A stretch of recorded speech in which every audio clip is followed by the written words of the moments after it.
మన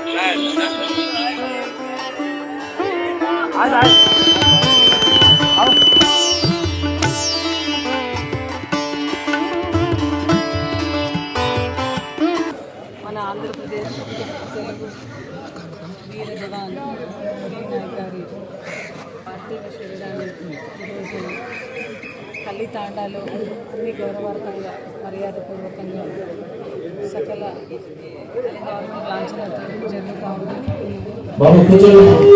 దేశంలో మంచి విధంగా ఆయన ఇండియా పాకిస్తాన్ యుద్ధంలో అంటే మిషన్ సింధూరులో పాల్గొంటూ అందరినీ కూడా రక్షిస్తూ దేశాన్ని రక్షిస్తూ ప్రథమ లక్ష్యంగా ఆయన ఈరోజు పోరాడారు. అటువంటి వీర జవాన్కు ఎప్పుడు కూడా సెల్యూట్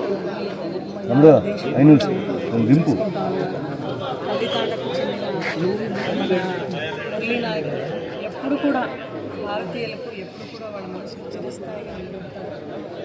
ఈరోజు ప్రతి ఒక్కరు కూడా స్వచ్ఛందంగా వచ్చి తన గౌరవార్థం సూచిస్తున్నారు. అదేవిధంగా మంగళవారం కూడా జగన్మోహన్ రెడ్డి గారు 13వ తేదీ జగన్మోహన్ రెడ్డి గారు వచ్చి కుటుంబాన్ని పరామర్శించి ఒక కార్యక్రమం కూడా చేసుకుంటున్నాం.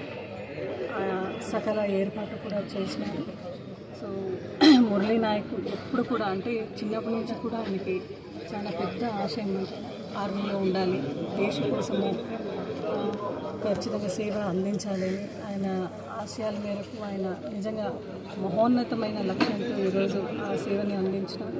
అటువంటి మురళీ నాయక్ ఎప్పుడు కూడా భగవంతుడు ఆయన ఆత్మకి శాంతి కల్పించాలి, వాళ్ళ కుటుంబానికి కూడా ఈ యొక్క నష్టాన్ని భరించే ఒక శక్తి భగవంతుడు ఇవ్వాలి అనుకుంటూ అతని సేవలకి నిజంగా మనస్పూర్వకంగా ప్రతి ఒక్కరు కూడా మేము నమస్కరించుకుంటున్నాము. ఆ వీర మాతకు కూడా అందరూ కూడా సాంత్వన తెలియజేస్తున్నారు. మన వీర జవాన్ నిజంగా ఆయన వీర మరణం పొందాడు.